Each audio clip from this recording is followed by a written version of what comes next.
Hi, Noel. I want to talk about social media today. And specifically, I want to talk about the emphasis that people place on social media, about how we use it, and specifically how we use it as a medium of connection and to build relationships. I wanted to ask you, how healthy is social media within our social sphere to build and maintain relationships? Hi, Sabrina. I think this is an amazing topic to discuss, and I hope that in the limited time that we're discussing it here, that we open up our viewers to some different ideas on how to evaluate social media for their own healthy use of it. Let me also just ensure our viewers, I am not an expert in this area. However, I've taken a great deal of time to learn about the impacts of social media on our mental health, our social health, and our educational health. So I do feel pretty confident on sort of adding to the conversation, if you will. So let me just start off by saying the most important thing is that when you're using social media, from my perspective and many professionals out there, they've suggested that you find out what you're using it for. Sort of define what you need it for, whether it's an exchange of information, whether it's an exchange of connections with perhaps family members, friends, people who live not geographically close, but figure out what it is that you're using that for. Maintaining a healthy use of social media may be limiting the amount of time that you're on it, limiting the number of connections, making sure that specifically that those connections are positive connections for you, and that you are set up to be prepared for the exchange of ideas that maybe you don't agree with. And that's really important to recognize, because not everyone on social media is going to have our same opinion. And certainly you can siphon out those who have differing opinions if you choose to do that, but recognize that there may be that lack of opportunity to be checked or challenged or to grow because you're not seeing the world from different perspectives. So that's important to remember from that standpoint. So I think if you keep those in mind, that could lead to some really good success on social media. Yeah, I agree with that. There's such an interplay between our social sphere and our mental sphere. And Yes. recently, I removed two people who I believed were friends from my social media accounts. And I did so because I felt like seeing some of their posts was not good for my mental health. So it was my choice. Mhm. So I was questioning, and I guess this is where this topic came from. I was questioning, does that mean if we're not social media friends, well, are we not friends in real life? Because now these two individuals and I haven't exchanged any communication. I guess it just, I don't know. I think I'm still trying to figure this out. What are your thoughts on this? Because I know Absolutely. we're And not alone. Mhm.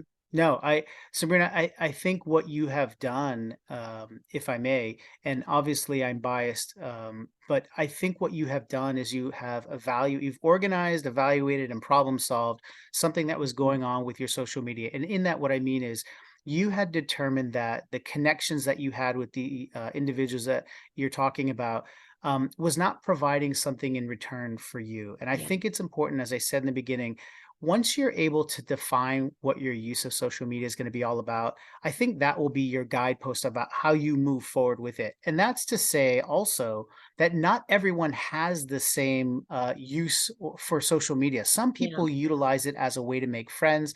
Some people utilize it as a way to connect with people who are not geographically close.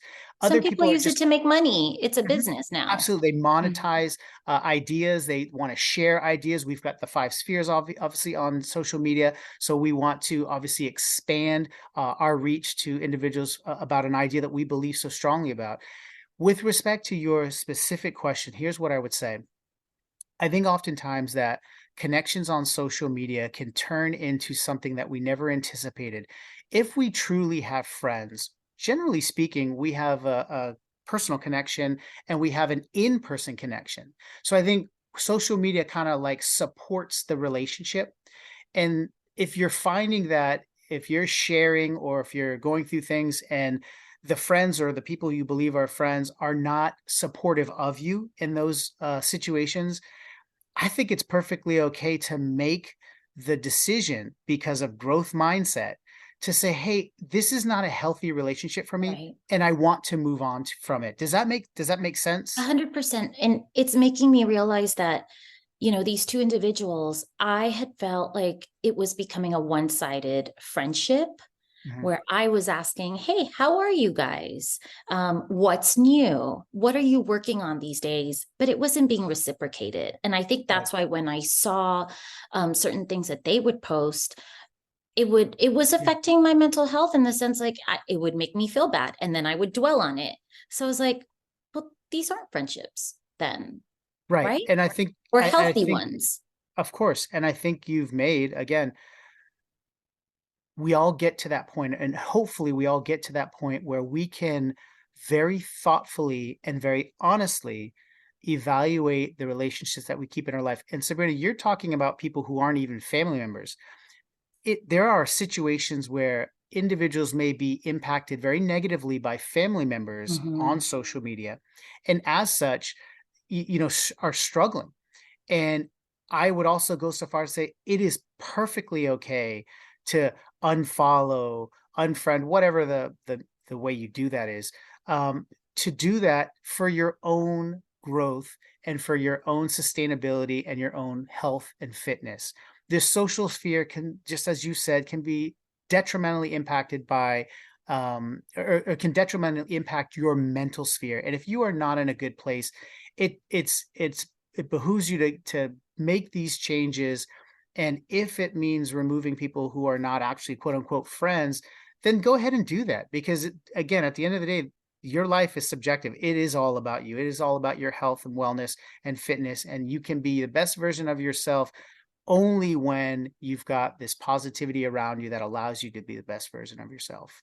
Well, I guess I answered the question I originally asked. If someone removes me from social media or vice versa, I remove them, you know, maybe we aren't the friends we thought, and that's Sure. okay. We're Sure. all trying to grow. Well, hopefully we're growing and, trying to move forward. Absolutely. There's got to be, Sabrina, at all turns, and I mean this sincerely, there's got to be at all turns an authenticity and a kindness when you're interacting specifically on Mhm. social media, because my goodness, they're not even there with you. They're not going through it with you. And so if you're jumping onto social media to utilize that and all you're getting back is a feeling of being let down or negativity, what's the point? Yeah. Why even continue in that that exchange, that relationship, if it's doing nothing for you? And I think it's important for our viewers to recognize that it is okay to make those changes, and there may be some fallout from that.